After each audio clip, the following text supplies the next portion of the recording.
So we are Arcona, and we are a venture studio for AI and creativity. And what that means is we help startups and corporations do rapid prototyping to leverage artificial intelligence. We're based out of Berlin. My name is Ryan Groves. I did my master's in music technology with a focus on machine learning and music theory. And previously I built the Best Music app in 2015, which was a musical messenger, and then went on to found Melodrive, which has used AI to generate music. And now I'm working in the consulting space with this venture studio.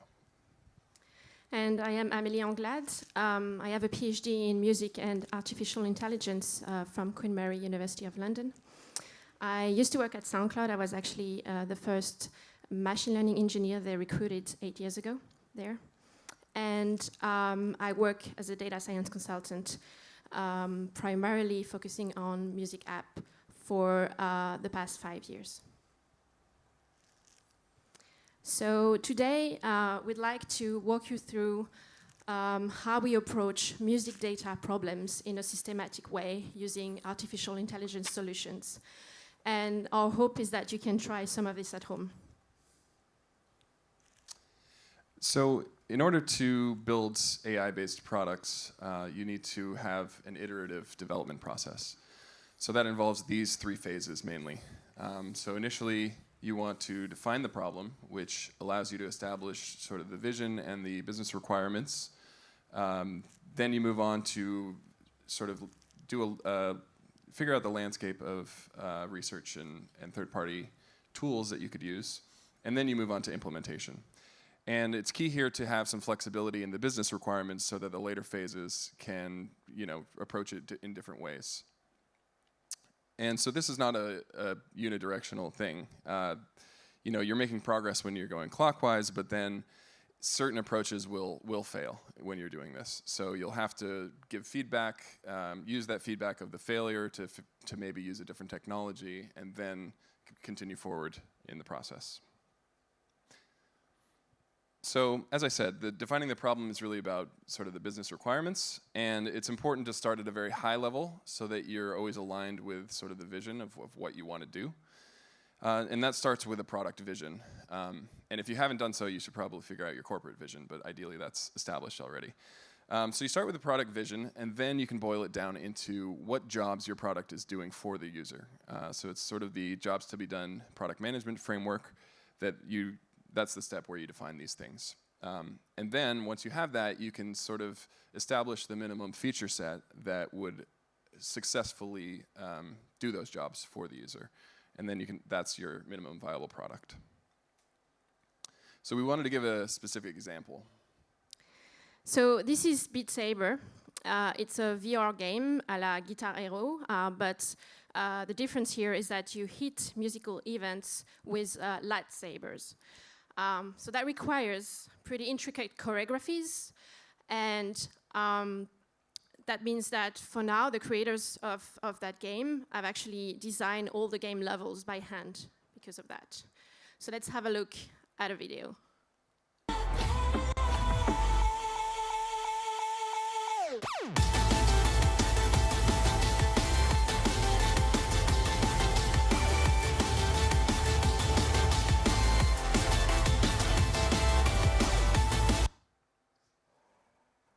All right, so this is Beat Saber in action. So Ryan and I will be doing a workshop for the Gender Equality Initiative in our field in early November. And we've decided to take this as an exercise and try to generate automatically game levels for Beat Saber using AI approaches. So what does that mean in terms of product? So when designing your product, you might want to keep things simple at first. So for instance, for Auto Beat Saber, you would maybe focus on having the users follow the pulse first, so kind of the beat. If you want to go a bit more complex, you would want to identify notes so that the user hits notes. And then even more complex would be to identify repetitions so that the choreographies mimic the repetitions in the song. Meaning if an entire section repeats, then the choreography would also repeat exactly. And finally, if you tie users to instruments, then you're able to do multiplayer experience, meaning that, for instance, one user could follow the bass while another one follows the melody. And you could also see those different user experiences as successive features that you release as you define and refine your product. So we wanted to dive in also to the technical discovery for something like that. So in technical discovery, you're really breaking down the subtasks that you need to do. So that's the first step, is the technical decomposition. Then what you want to do is figure out, has anybody done this before? So you don't have to reinvent the wheel if something is available. And then what you do is based on those things, you can establish what is the most risky and what should you pursue first. So in that same example, the idea of just having a user play to the beat of the song in research would be solved by tempo estimation. So similarly with the notes, so if you want to identify all of the notes in research, that would be onset detection first. So with notes, you generally have pitch and onset, so you need to define where the notes happen first before you can define what the pitch is. Then if you moved on to repetitions, that would be song structure analysis in sort of research terms. And then lastly, instrumentation would be discovering all the instruments that are in sort of a polyphonic audio mix. So looking at the third-party landscape for these particular research problems, you can see that there's some things that are already readily available. So with tempo and onsets, there's actually already open source tools that you can use, and even code libraries that you can use that are open source licenses. So with tempo estimation, you have MadMom, which is pretty deep into BPM tracking as well as measure downbeat detection. Essentia is a great tool that has a bunch of plugins that you can use. For onset detection, you could use Librosa, which is NYU's code library that they keep up to date, or Albio, which is sort of just a third-party tool. Then you start getting into the more research-intensive approaches. So for song structure, for example, Brian McPhee presented something in 2014 which used spectral clustering to identify identical repetitions of audio. So that he could detect verse and chorus. And then similarly, another research project is Rachel Bittner, 2017. She's been doing this for quite some time, estimating pitch and transcribing multiple instruments at the same time. So taking polyphonic audio and turning it into a bunch of instruments in symbolic data. And so, as you can see, some of these are going to be more difficult than others. So the tempo estimation, probably you could do that even at a music hackathon, maybe. In fact, I've used that at a music hackathon before. Onset detection, similarly, you can probably get some pretty good quality there. Spectral clustering, now you're getting to the point where you may have to re-implement this research. So this is where you may need to be an expert in AI in order to actually do this, because all you have is a research paper. And similarly with multi-F0 estimation, that's an even harder problem that you might be able, if you're an expert in AI, you might not even be able to do it at a satisfactory level of quality. All right, so now that we know what we want to build and how easy or difficult it is to build, let's dive into the implementation phase. So we see the implementation phase as like 3 steps: data, evaluation, and development. Why do we mention evaluation before development? It is because we strongly believe that you need to set a baseline or evaluate your current solution before implementing any new solution, because otherwise you wouldn't know what to compare it with. So data, it's a vast topic, but we identified 4 sub-steps for this. So first, you would do data cleaning. So data cleaning means extracting useful information from a vast amount of data.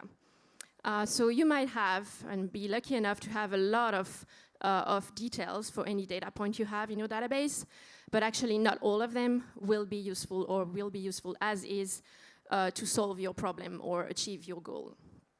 So yeah, you have to extract it.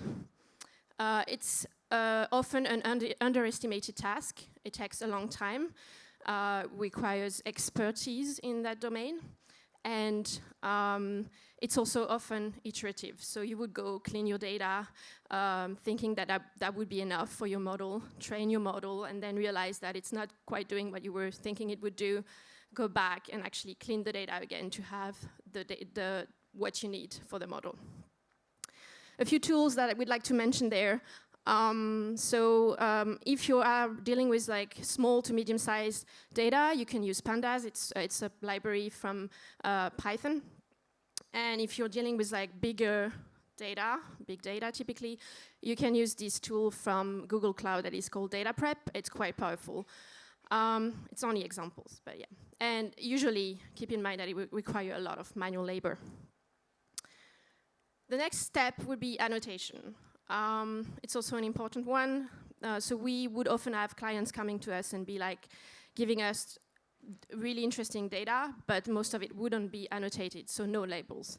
Meaning, for instance, for the Auto Saber example, no indication of pulse, notes, instruments, repetitions, none of it.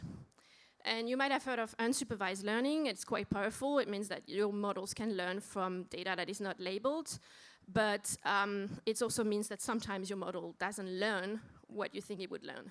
So for instance, in the Beat Saber example, it might learn off beats instead of beats. So we usually recommend that people spend time annotating data, as your results will be more predictable.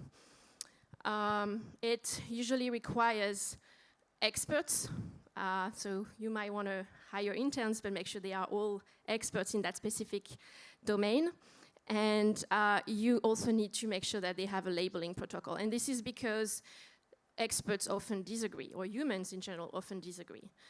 So you need to make sure that in your labeling protocol you have how to deal with disagreement. It could be because, majority voting, so the majority of the experts win, or, like actually meeting around those examples on which they disagree.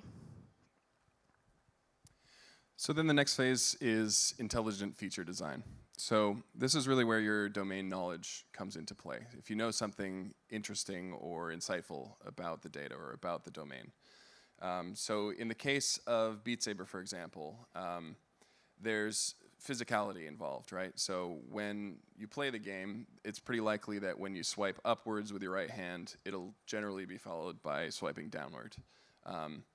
And so you may, for example, want to treat that as a single unit of data, so that gesture up and down, rather than just an up or a down.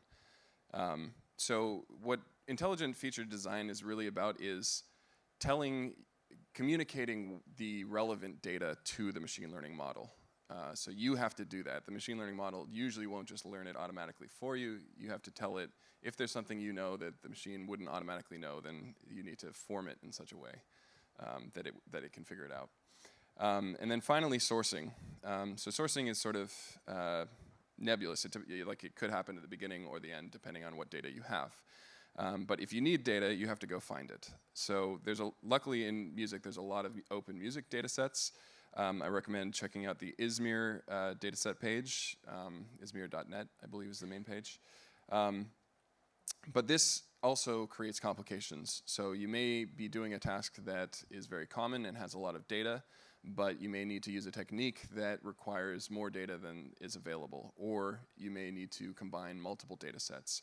And at that point, you have to align your data or create a superset of each data point so that you incorporate all of the relevant information you need from both data sets.